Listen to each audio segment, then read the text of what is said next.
chetakwa na m ọkụkọrọ ebe a na mmadụ anaghị ama olu ihe o wee ba onye kpatara nke ndị ọcha ji wee dị anyị ka ọ ka mma maka na apaka dịka isi wee kwuo ndị na-ekwu maka pakejin ọ dị ha ka pakejiri ya ọfụma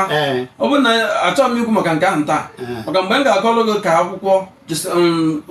Bishop Shanahan Deacon Dennis of Anglican Communion ihe ha na akwụkwọ jere mgbe ha na-ebubata ya ebe a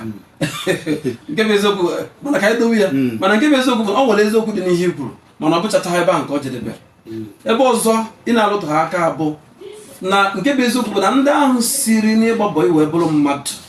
bụrụ ọga bụrụ ndị ama ama n'ịzụ afịa n'ọnọdụ akụ na ụba owuzi onye chọrọ ka ụmụ ha taa afụfụ ha tara maka ihe na ha were ya na ịgbabọ ya bụ ịta afụfụ ọ bụzi ya mere ha ji wee sọrọ ụzọ nke ndị ọcha